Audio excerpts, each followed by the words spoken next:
Men ismim Xosiyat Akramovna. Uzum marketda savdo qilish bo'yicha ekspertman. 25 yoshimgacha men umuman boshqa inson bo'lganman. Men hali qo'limda pulim yo'q, lekin maqsad qo'ydim. Bu narsani ertaroq qilmasa keyin kech bo'lishligini tushundim. O'zingizga yoqmayotgan tarafingiz bormi? O'zgartiring. Muvaffaqiyatlarimga aynan bugun aytgan xulosalarim sabab bo'lgan. 5 oyda Onyx mashina olgani bor, Spark avtomobili xarid qilgan insonlar bor. Ya'ni maqsad qo'yishni o'rgataman, o'tib birga daromad qilishni va hayotimizni o'zgartirib, yangi yo'lga qadam qo'yishni o'rganamiz. Assalomu alaykum. To'g'risini aytsam, bunaqa formatda birinchi marta video olaman va o'ylaymanki, bu sizlarga foydali bo'ladi. Ko'pchilik meni shu paytgacha faqat ekspert sifatida, o'zini ishini ustasi sifatida tanishgan, lekin aynan shu darajaga yetishimga sabab bo'lgan hayotiy xulosalarim bor va bugun sizlarga aynan shu xulosalarni yetkazib bermoqchiman. Lekin hozir oranglarda meni tanimagan, birinchi marta ko'rayotgan yoki shaxsiyatim haqida ma'lumot bo'lmagan insonlar ham eshitayotgan bo'lishi mumkin. Shuning uchun kelinglar birinchi tanishib olamiz. Men ismim Xosiyat Akramovna. Hozirgi paytda Uzum marketda savdo qilish bo'yicha ekspertman. O'zimni Habs Business Akademiyam bor va unda biz 2000 dan oshiq insonlarni o'zini shaxsiy daromadini olishiga, hayotida nimadir o'zgartirish kiritishiga yordam berib kelyapmiz.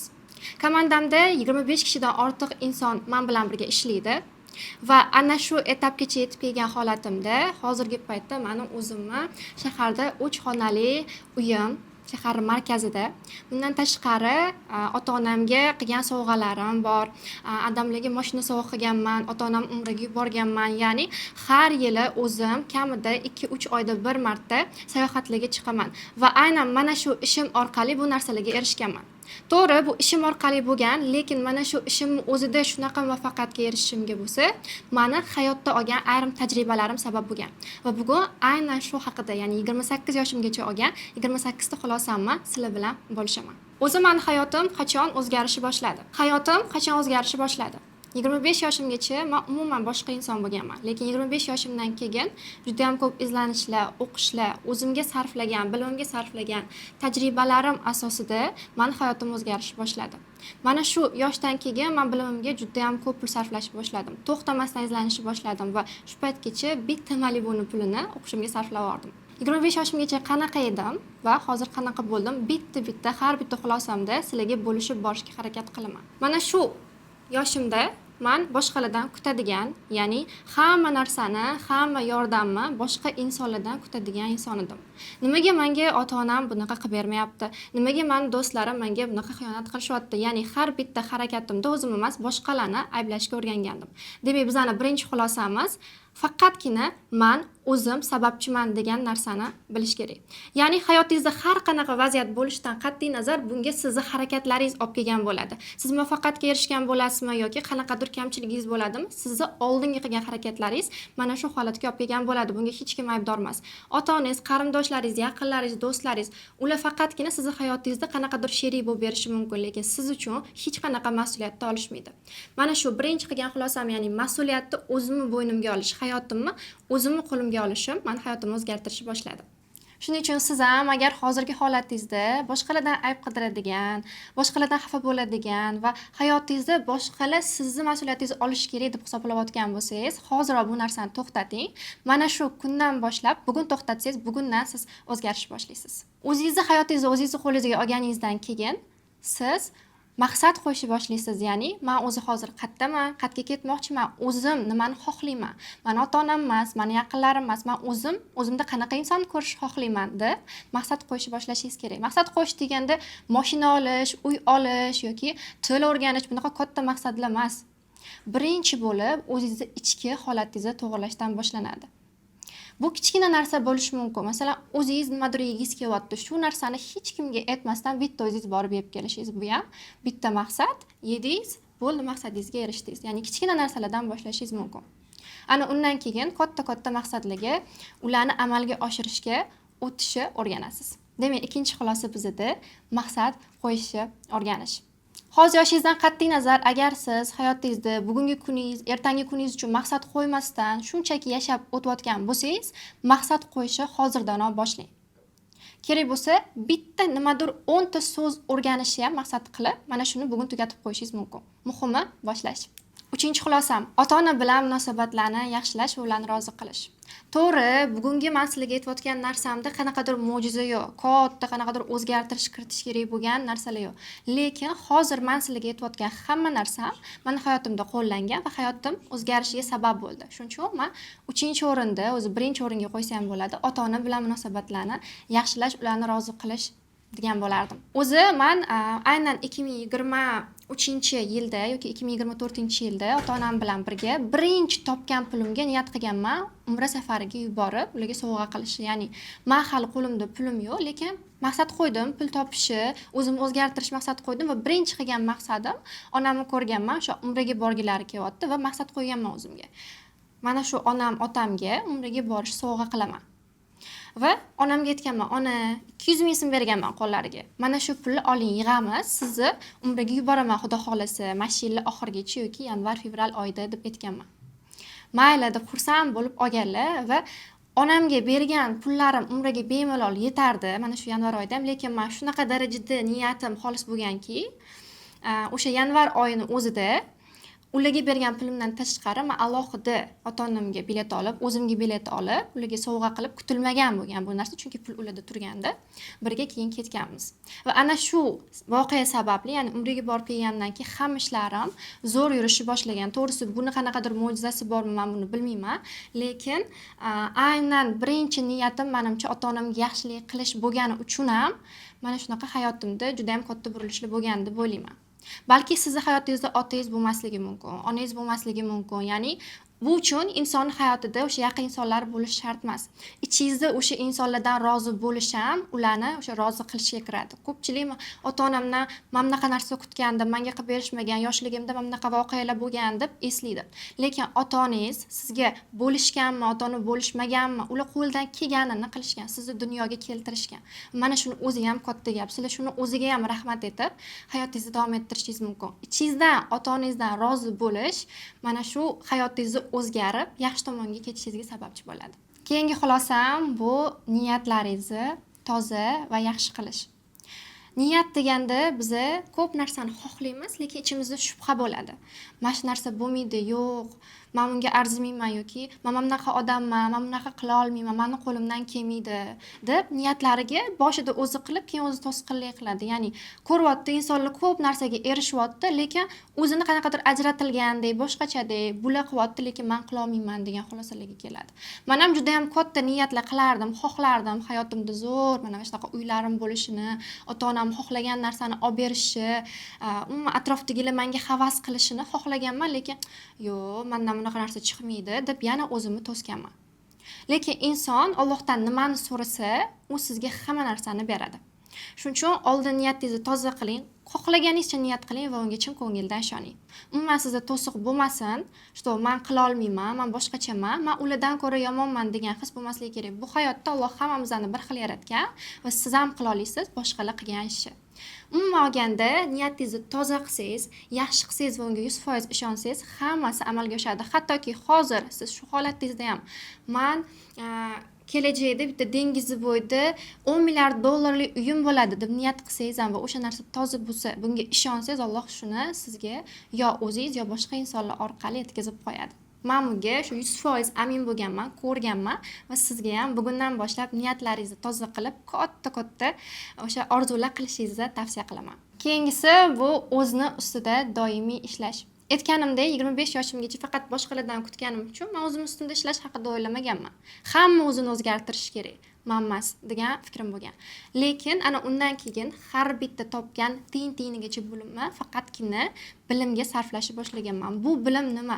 Faqat pul topish bilimi emas. Mana hozir o'zimda savdo qilaman, yaxshi daromad qilaman, lekin men faqatgina o'zimning sohamda daromad qilishni o'rganishga emas, balki ichki holatimni to'g'irlashga, psixologiya bilan ishlashga, tashqi ko'rinishni o'zgartirishga, ya'ni har tomondan o'zim ustimda ishlashni boshlaganman. Va hammasini parallelni birga olib ketganim uchun, faqat bitta narsaga fokusni berib yormaganim uchun, mana hozir komandamda juda ham ko'p insonlar bor, ular meni yo'limdan yurishga harakat qiladi. Ya'ni inson bitta narsaga erishayotganda bitta joyga fokusni berib yorsa, bu ishlamaydi. Har tomondan rivojlanishga harakat qilish kerak. Kerak bo'lsa, insonlar bilan munosabat qilishni ham o'qisa, o'rgansa bo'ladi. Va bu sizning hayotingizda juda ham ko'p kerak bo'ladi. Ya'ni siz hozirdan boshlashingiz kerak, o'zingizni ustingizda bir kun ham qoldirmasdan ishlashni. Va ana shunga qo'shimcha qilib keyingi xulosamni aytib ketaman. Bu o'zingizni boshqalar bilan solishtirmaslik. Xo'p, biz o'zimiz ustimizda ishlaymiz va o'zimizdagi qanaqadir misollar olamiz, lekin bu solishtirish orqali bo'lmasligi kerak. Siz bitta insonga havas qilishingiz mumkin. Uni o'zingizga namuna sifatida ko'rishingiz mumkin, lekin uni solishtirish kerak emas. Hozirgi paytda meni o'zimni solishtirgan insonim bu kechagi o'zim, undan oldingi o'zim va bugungi o'zim. Ya'ni hech qachon mana bu odam, mana bu joyda mana shunaqa narsa opti. Bu qiz mana bunaqa insonga turmushga chiqdi. Bu qizni mana shuncha bolasi bor yoki mana shunga o'xshagan insonlar orqali o'zimni hech kim bilan solishtirmayman. Faqatgina men kecha qanaqa edim, bugun qo'shimcha o'zimga nimani qo'shdim deb solishtiraman. Ishoninglar, mana shu narsa meni chalg'itmasligi uchun, ya'ni insonlar bilan solishtirib, o'zimni ichimni xafa qilib qo'ymaslik uchun, o'zimni bahoyimni tushirib yormaslik uchun men hech qanaqa bloger ham kuzatmayman. Yaqin insonlarimdan boshqa hech kim haqida xabarim bo'lmaydi, rostdan. Mana bu odam mana bunaqa qilibdi, eshitdingmi desa, yo'q deyman.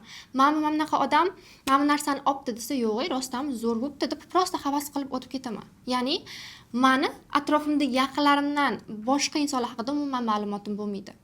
Agar ozgina bo'lsa ham o'zimni solishtirish o'sha o'tgan bo'lsa, demak tushunamanki, men kimnidir yana o'sha kuzatib, uni ichiga kirishib boshlagan bo'laman. Shuning uchun men sizga hozir bittada bir nechta tavsiya berib ketaman. Boshqalar bilan solishtirmaslik uchun boshqalarni prosta kuzatishni to'xtatish kerak. Agar sizni o'sha oldingizga qo'ygan, niyatlaringizga qo'ygan, erishgan odam bo'lsagina o'sha insonni kuzating. Masalan, siz uy olmoqchisiz, uy olgan odamlarni kuzatishingiz mumkin. Bu yo'lga qanaqa qilib erishdi? Ya'ni bu o'sha keyingi xulosam bo'lyapti. O'zingizni oldingizga bitta siz niyat qilgan narsaga erishib bo'lgan insonlarni qo'yib olishingiz kerak.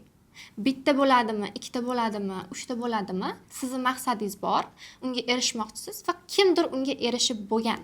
Mana shu narsani olib insonlarni kuzatib, nima orqali erishayotganini ko'rib kuzatib borsangiz, siz ham o'sha yo'ldan ketib, xuddi u erishgan natijalarga erishishingiz mumkin bo'ladi.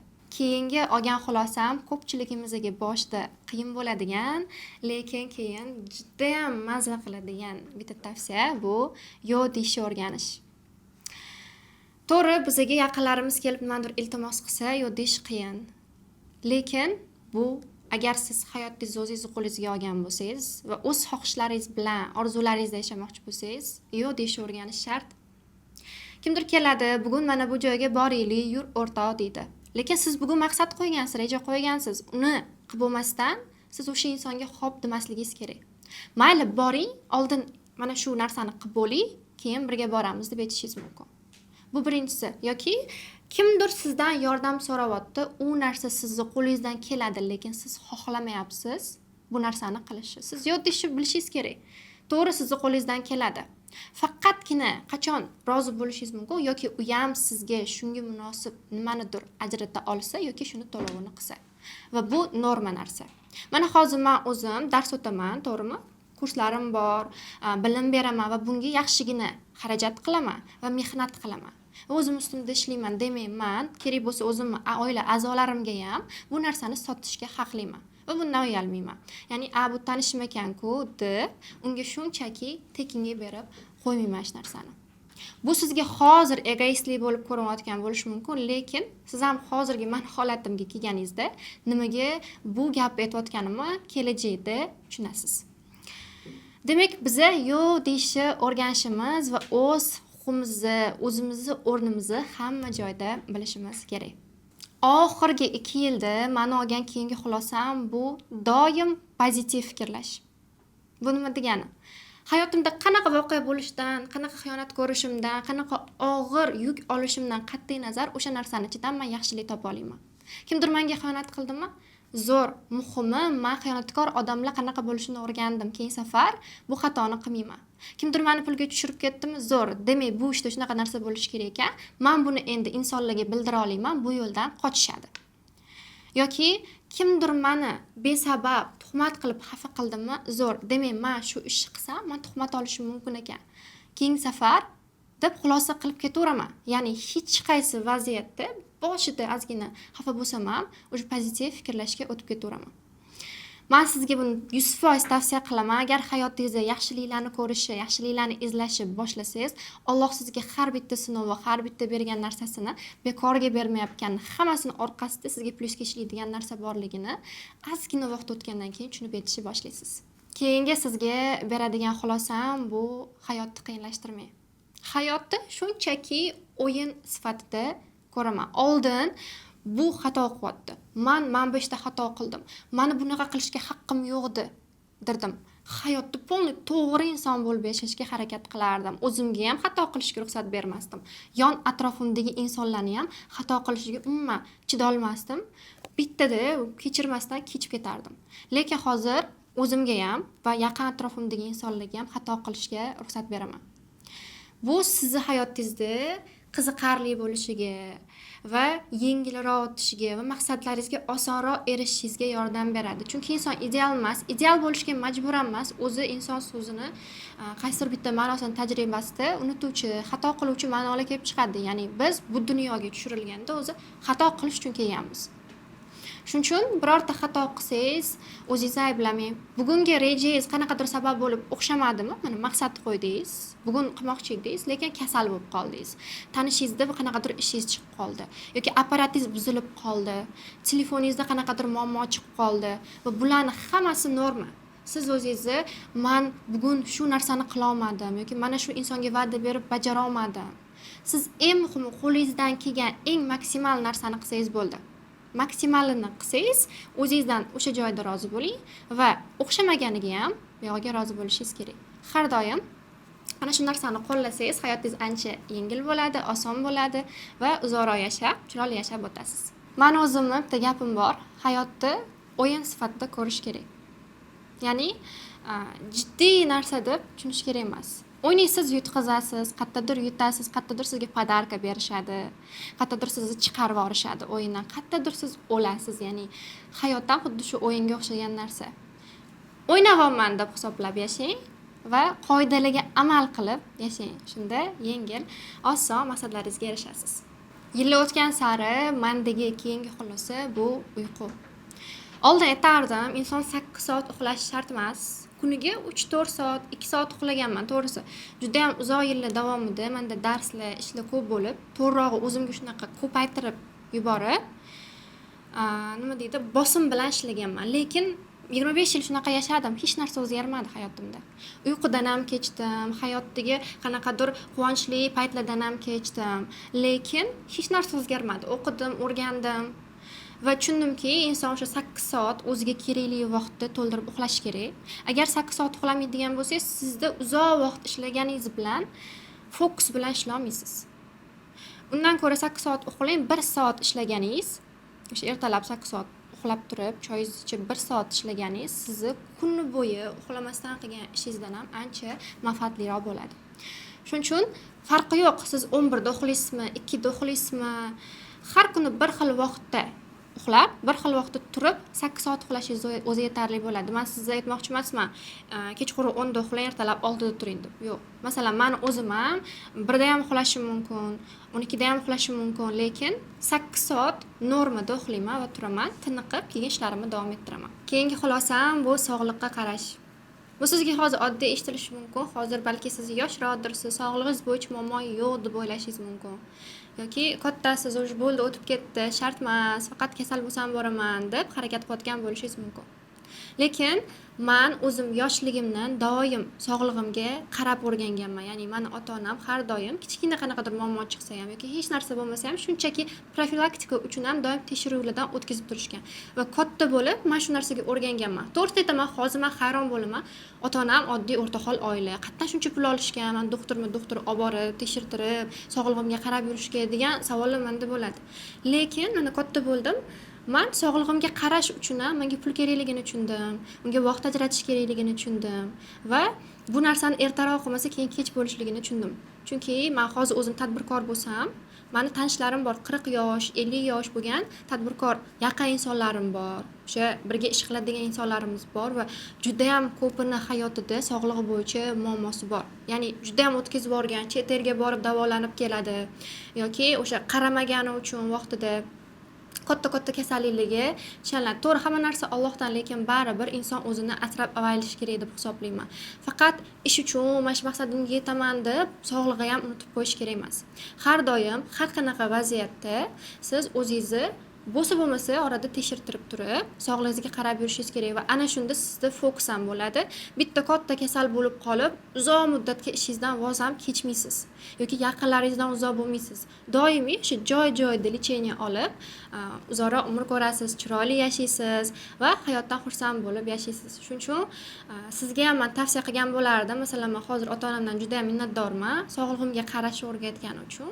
Hozir o'zim pul ajrataman, o'zim yozdiraman borib doktorga, qo'rqmasdan borib tekshirtirib kelaman. Va bunda hech qanaqa bir qo'rqadigan joy bo'lmaydi. Sizga ham shu narsani tavsiya qilaman. Necha yosh bo'lishingizdan qat'iy nazar, shunchaki profilaktika uchun ham o'zingizni tekshirtirib yuring. Hozir mana shu joyda menga aytasiz, endi sog'liqqa qarashga ham, tekshiruvdan o'tishga ham, o'zingizga qarashga ham pul kerak-da deysiz. Pulim bo'lmasa qayerdan bu ishlarni qilaman? Bitta borganimda qanchadir pul menga aytishadi deysiz-da. Aynan shu uchun ham siz o'zingizga maqsad qilishni, hayotingizni o'zgartirishni уже boshlashingiz kerak hozirdan. Mana hozir menda tishlarimda doimiy muammo bo'lgan va mana 100% hamma tishimni veneer qildirdim va bunga bitta mashinani pul ketgan. Va men buni qayerdan oldim? Ishladim, topdim, o'zim ustimda ishlaganim uchun mana shu sog'lig'imga qaralyapman. Shuning uchun siz hozirdan уже boshlashingiz kerak. Yana bir marta aytaman. Maqsad qo'yib уже unga erishishni boshlang. Meni keyingi olgan xulosam bu yordam so'rashni bilish. Men shu paytgacha juda ham ko'p kurslarga pullarni sarfladim. Lekin hozir уже bu narsani ozgina chegara bor, ya'ni yilda bir necha martagina o'zimga kerakli bo'lgan sohani o'rganishim mumkin. Nimaga? Hozir уже meni hayotimda o'zim ustozlarim bor va har qanaqa vaziyatda ham men shu ustozlardan maslahat olib ishlarimni davom ettira olaman. Tushunasiz? Ya'ni sizni atrofingizda agar tezroq natijaga erishmoqchi bo'lsangiz, maqsadingizga tezroq bormoqchi bo'lsangiz, bitta o'zingiz bunga erisha olmaysiz. Men sizga hozirdan bu narsani aytib qo'yay. Sizga qanaqadir hayotingizda ustoz kerak bo'ladi. U sizning ota-onangiz bo'lishi mumkin, balki siz ota-onangiz ishini davom ettirmoqchidirsiz. Yaqin insoningiz, aka-ukangiz bo'lishi mumkin, birga hamkorlikda ishlamoqchidirsizlar. Sizdan nimanidir ko'proq biladigan inson yoningizda bo'lishi kerak va siz undan yordam so'rashga chekinmasligingiz kerak. Kerak bo'lsa, o'zingiz birorta insonni uchrashuvga taklif qiling, suhbatga taklif qiling. Ya'ni uyalmang so'rashga, uyalmang yordam olishga. Mayli u bo'lishi mumkin, sizni отказ qilish mumkin. Yo, men buncha berasan deb sizga shunchaki yordam berishi, ignor qilish mumkin, lekin 10 tadan hech bo'lmasa bittasi sizga yordam berishga rozi bo'ladi. Ya'ni balki kelajakda siz o'sha inson bilan hamkorlik qilarsiz, yaqin bo'larsiz. Ya'ni yordam so'rashga umuman chekinmanglar. Masalan, sizlarda bu kurs oladigan paytingizda bor shunaqa insonlar menga yordam bermadi, menga qaramadi, mana bunaqa ekan deb o'zini kuratorlar yoki ustozlarini ayblaydi.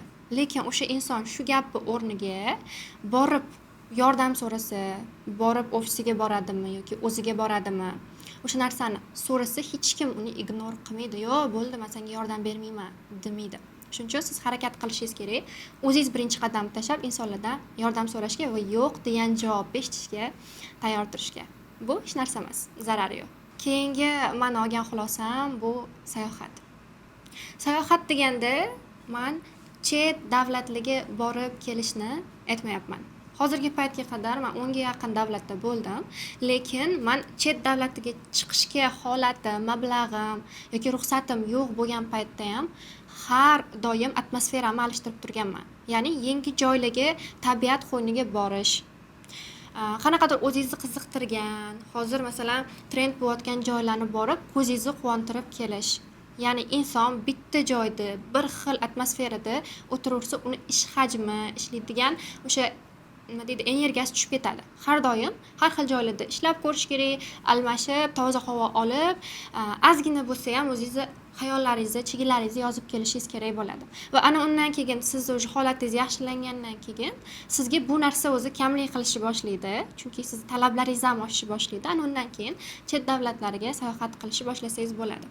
Hozirgi yo'q holatingizda, hozirgi nol holatingizda bor pulingizni men chet davlatlarga sayohatga ishlatinam deb shu kichkina toqatingiz darajasidagi narsalarni qilish o'zi yetarli bo'ladi. Va meni keyingi beradigan xulosam hozirgi paytda avj olgan trend bo'lgan. Biz Instagramga kiramiz, reelslarni ko'ramiz, to'g'rimi yoki YouTube'ga kiramiz, o'zimizga miyamizga ortiqcha bo'ladigan ma'lumotlarni ko'ramiz. Inson miyasi 100% hamma ma'lumotlarni ololmaydi. U o'ziga eng keraklilarini eslab qoladi, lekin miyada ajratib olish, menga bu muhim, menga bu kerak emas degan funksiya yo'q. U hamma narsani muhim deb qabul qilib, eng oxirgilarini eslab qoladi. Va agar siz shu ma'lumotlar, ya'ni hammasini muhim deb qabul qiladigan ma'lumotlaringiz kerak emas, ortiqcha shu reelsdagi yengil-yelpi narsalar bo'ladigan bo'lsa, o'sha sizni miyangizda o'zingiz ustida ishlashga joy qolmaydi. Shuning uchun siz reelslardan shunaqa foydalaningki, faqatgina o'zingizga ideya qidiring. Faqatgina o'zingizga qanaqadir estetika oling. Lekin ortiqcha vaynlarni ko'rishi, insonlarning hayotini ko'rishi hozirdan to'xtatishingiz kerak. Boya aytganimdek, men o'zimni atrofimdagi insonlardan boshqa hech kimni hayoti haqida xabardor emasman, qiziqmayman va agar eshitib qolsam ham prosta deb o'tib ketaman.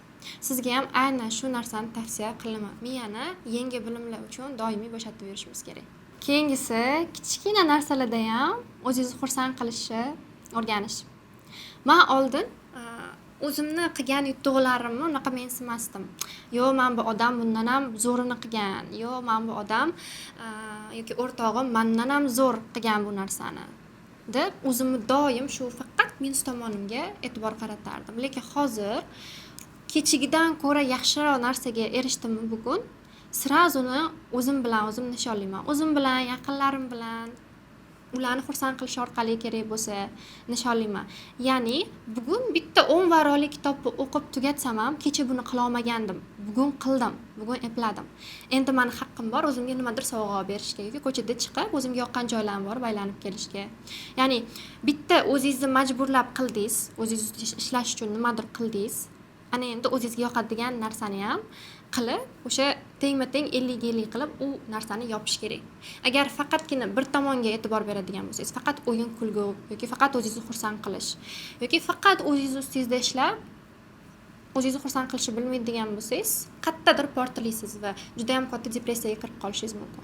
Shuning uchun har doim mana shu o'rtalikda 50-50 qilib kunni yopish kerak bo'ladi.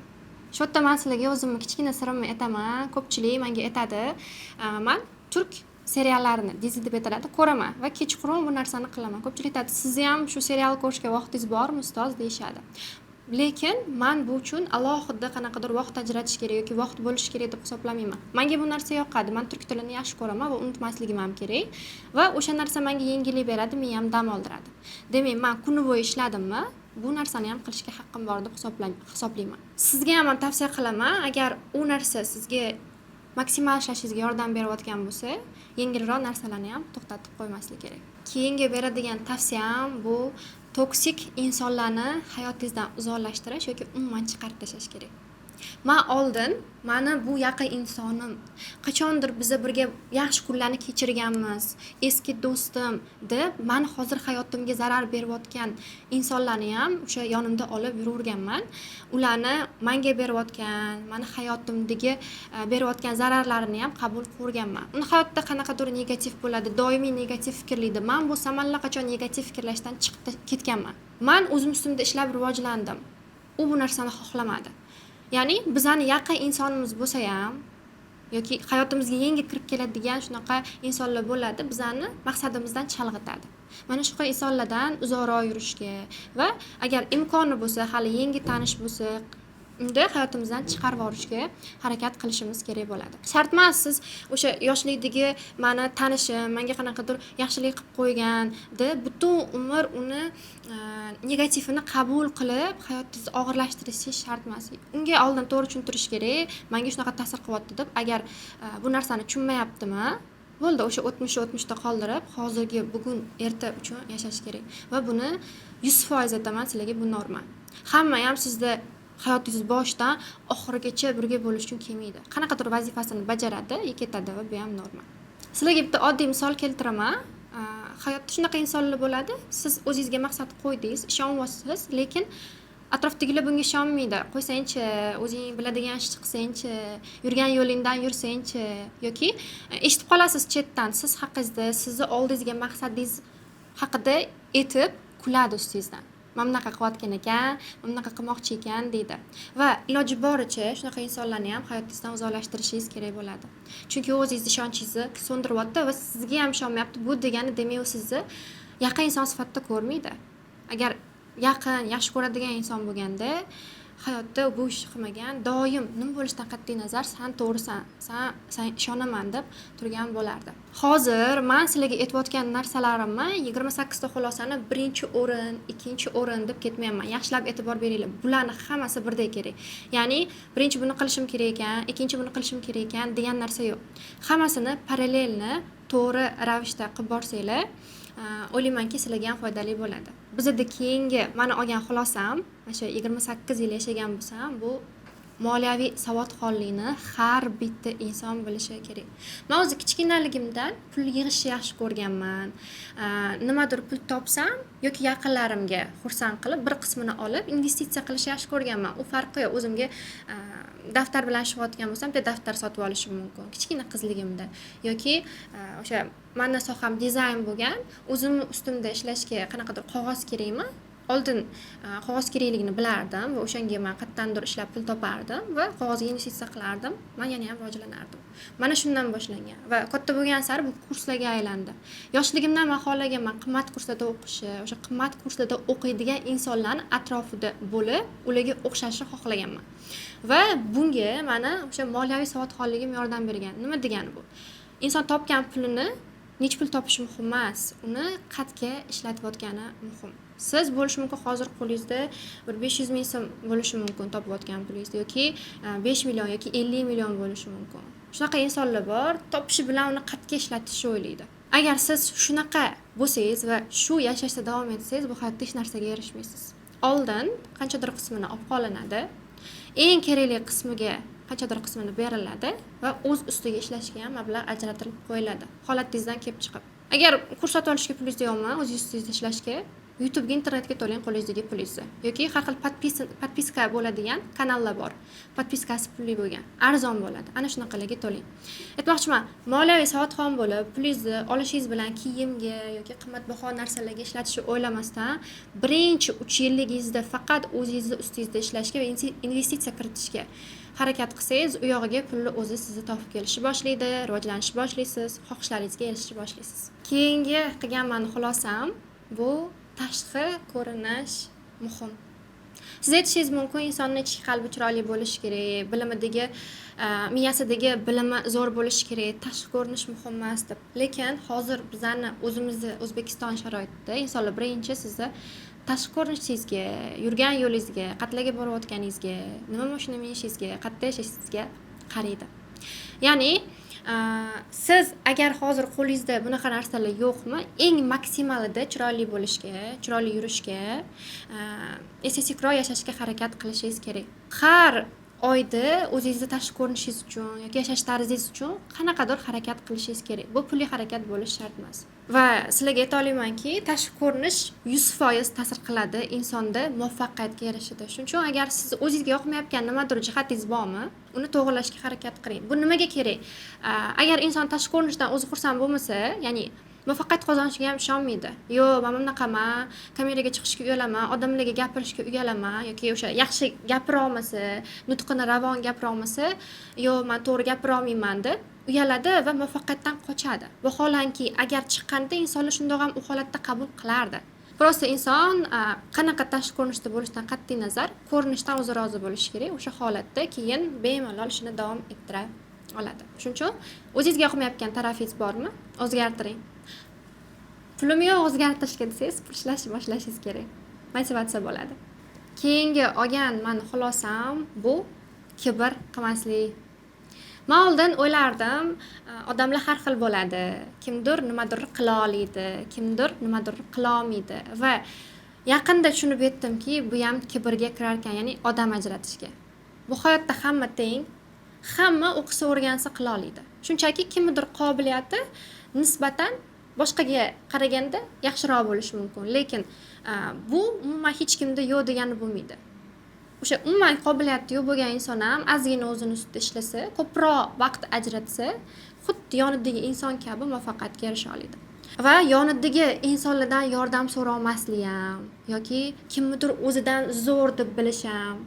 Manda bor, unda yo'q yoki unda bor, manda yo'q. Demak, men undan pastman degan xulosalar ham bularning hammasi kibrga kiradi. Hozirgi holatingizda agar sizda kimnidir o'zingizdan ustun ko'rish yoki o'zingizni kimdandir ustun ko'rish yoki o'zingizni ajratish his-tuyg'ulari bo'lsa, hozirdan buni to'xtatishingiz kerak. Biz bu hayotda hammamiz bir xilmiz. Kibr umuman yo'q qilish kerak agar muvaffaqiyatga erishmoqchi bo'lsangiz. Va sizga beradigan keyingi xulosam aynan shu kibr bilan bog'liq. Bu hozirgi sharoitdan foydalanish. Ya'ni siz kibr qilmasdan ota-onangizdan yordam olishga, yaqinlaringizdan yordam olishga uyalmasligingiz kerak. Umuman yo'q, men hamma narsaga o'zim erishaman. Bitta o'zim qilaman, keyin hammaga ko'rsatib qo'yaman degan fikr sizda bo'lmasligi kerak. Sizda hozir ota-onangiz yordam beradigan sharoit bormi? Oling pul, yordam so'rang. Turmush o'rtog'ingiz bormi? Oling pul, yordam so'rang. Yo'q, men o'zim ko'rsatib qo'yaman degan fikr bo'lmasin, kibr bo'lmasin sizda. Mayli o'sha majburlar bo'lsa ham yordam olingda, nimadirga erishingda, keyin mana men qildimda, u ham xursand bo'lib yursa, mana shu darajaga chiqishiga men ham sababchi bo'lganman, men ham yordam berganman deb nima qilibdi xursand bo'lsa. Muhimi siz o'zingizning maqsadingizga yetib bo'ldingiz. Shuning uchun kibr qilmasdan yoningizdagi bor imkoniyatdan, yaqinlardan maksimal foydalanish kerak. Men o'zim ham o'zimda savdo boshlashimga onamdan qarz olganman. 6 million so'm pul bering menga deganman. Men ishni boshlamoqchiman deganman. Mayli deb berganlar. Yoki undan oldin 7 xil ish qilib ko'rganman. Umuman hech qaysini o'xshata olmaganman. Hammasi bankrot bo'lgan. Lekin hammasida men ota-onamdan yordam so'raganman. Video olmoqchimanmi, menga telefon olib beringlar deganman. Notebook kerakmi ishlashimga, notebook olib beringlar deganman. Ya'ni bu narsani so'rashga siz uyalmang. Siz farzandlik huquqlaringiz bor, turmush o'rtoqlik huquqlaringiz bor. Qo'lidan keladimi qilib beradi. Agar qo'lidan kelmasa aytadi, yo'q, qizim, o'g'lim, mana bunaqa sharoitim bor hozir. Ozgina kutgin deb sizga tushuntiradi. Lekin men ishonaman, inson agar kimdandir yordam so'rasa, maksimal o'sha odam o'zi maqsadiga yeta olmayaptimi, boshqa insonning maqsadiga yetishiga yordam berishga harakat qiladi deb o'ylayman. Keyingisi bu halol bo'lish.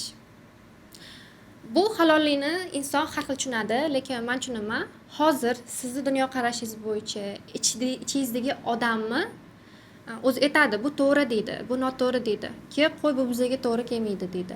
Mana shunaqa holatlarda agar sizni qilayotgan ishingiz halol bo'lsa, to'g'ri bo'lsa va umuman insonlarga zarar bermaydigan holatda amalga oshirayotgan bo'lsangiz, aldov yo'q, yolg'on yo'q, soxtalik yo'q, xiyonat yo'q, lekin kimdandir siz o'sha yordam olib foydalanasiz. Bu yerda ham albatta halollik bilan ishlash kerak bo'ladi. Kimgadir nimadir sotyapsizmi, yaxshi narsa soting. Kimgadir nimadir tavsiya qilyapsizmi, halol tavsiya qiling. Kimgadir nimadir o'rgatmoqchimisiz, oxirigacha olib boring. Haqqiga xiyonat qilmang. Va'da berdingizmi, vaqtida borishga boring.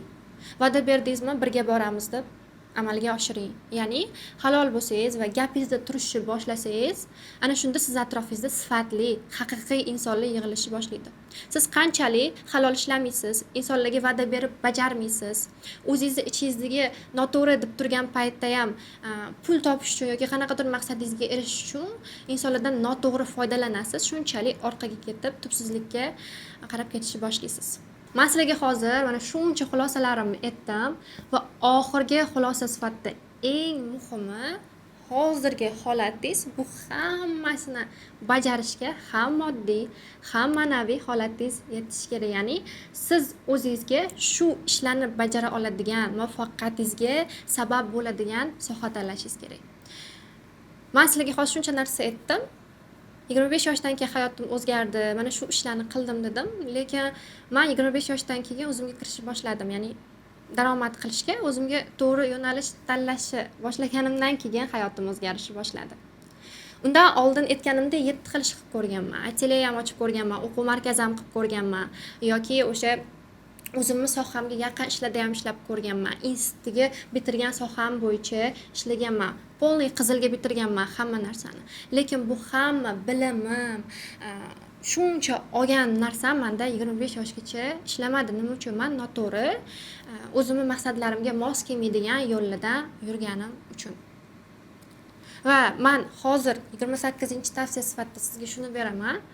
niyat qildingizmi, maqsad qildingizmi, hayotingizni o'zingizni qo'lingizga oldingizmi, balki sizga oldin aytishgandir, sani ota-onangiz aytgandir. Mana shu yerda o'qitamiz deb qanaqadir joyda o'qitishgandir. O'zingiz xohlamagandirsiz. Hozir o'zingiz xohlamagan sohadasiz yoki siz xohlaysiz bu sohada, lekin siz orzu qilgan narsalarga bu bilan yetishib bo'lmaydi.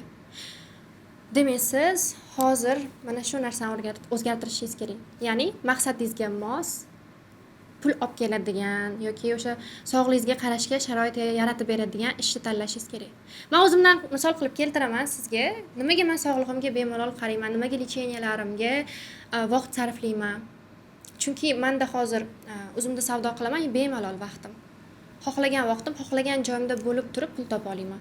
Nimaga chet elda sayohatda 10 kunlab, 15 kunlab yura olaman? Chunki meni ishim onlayn. 24 soat 7 yoki 8 soat bitta joyda o'tirishim shart emas. Sizni maqsadingiz bor, lekin bu yerda qilayotgan harakatingiz unga to'g'ri kelmasa, bu hammasi bekor. Shuning uchun mana shu oxirgi xulosa sifatida sizga aytaman, agar hozirgi holatingiz sizni o'zingizni o'zgartirishingizga xalaqit qilayotgan bo'lsa, hozirgi holatni, daromadni polniy o'zgartirish kerak. To'g'ri, men hozir idealman, o'zimni eng zo'r joyimga yetib keldim demoqchi emasman. Men hayotimda mana shunaqa xulosalarni olishda davom etaman. Ya'ni o'zim ustimda ishlab, yana ham ko'proq bilim olishga. Lekin aynan hozirgi holatim, o'sha muvaffaqiyatlarimga aynan bugun aytgan xulosalarim sabab bo'lgan. Agar sizlarga bular orasida bir donasi bo'lsa ham foydali bo'lsa va hayotingizni o'zgartirishga sababchi bo'lsa, men juda ham xursand bo'laman. Masalan, bizda o'zimni kursim bor, bilasiz, boshida har doim maqsad qo'ydiraman, niyat qo'ydiraman va nima uchun ishlayotganini sababini kerak bo'lsa o'rgatib yozdirtiraman. Va aynan shu sababli ham hozir bizning o'quvchilar juda ham ko'p natijalarga erishyapti. Ya'ni o'ziga 5 oyda 10x mashina olgani bor yoki bir necha oy ishlab Spark avtomobil xarid qilgan insonlar bor. Yoki o'sha 1 yil bo'lgan ishlayotganiga insonlar allaqachon o'zini xodimlariga, milliard оборотlarga erishgan insonlar bor. Va bularning hammasiga birinchi o'rinda to'g'ri yo'nalish tanlash sabab bo'lgan. Balki ular men qo'ydirgan maqsadga boshqa yo'nalishda yurganda erisha olmay hali ham o'sha sabablarni qilib yurgan bo'lishardi.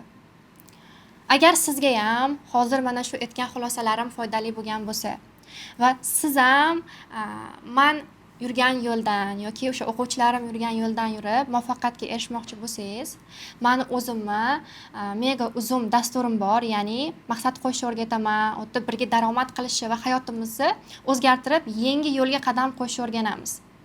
Men sizga tavsiya qilgan bo'lardim aynan shu dasturimizni o'qishingizni. Ya'ni erkin holatda daromad qilish, har qanaqa joydan ham muvaffaqiyat bilan chiqib ketishni o'rganish uchun albatta ustoz kerak bo'ladi. To'g'ri, hozir meni dasturimga qabul yopiq, ya'ni bu videoni yozayotgan paytim, sizga berayotgan paytimda dasturim yopiq.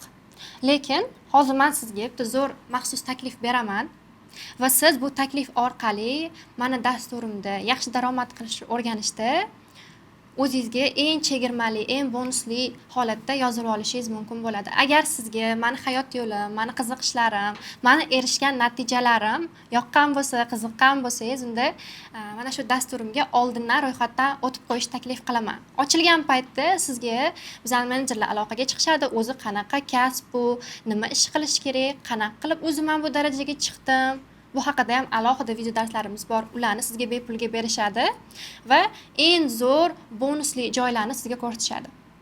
Sizga qiziq bo'lgan bo'lsa, pastda havola qoldiraman. Shu havoladan o'tib ro'yxatdan o'tib qo'ying. Ro'yxatdan o'tish bepul. Sizga ma'lumot olishingiz ham bepul. Hech nima yutqazmaysiz. Bundan tashqari ro'yxatdan o'tganingizdan keyin sizni bonusli dars kanaliga qo'shaman. U yerda maqsad qo'yish yoki daromad qilish uchun birinchi qadamlarni tashlash haqida darsliklarim bo'ladi. O'sha darsliklarga qo'shilib olsangiz bo'ladi. E'tiboringiz uchun rahmat. Salomat bo'ling. Ro'yxatdan o'tib qo'yishni unutmang.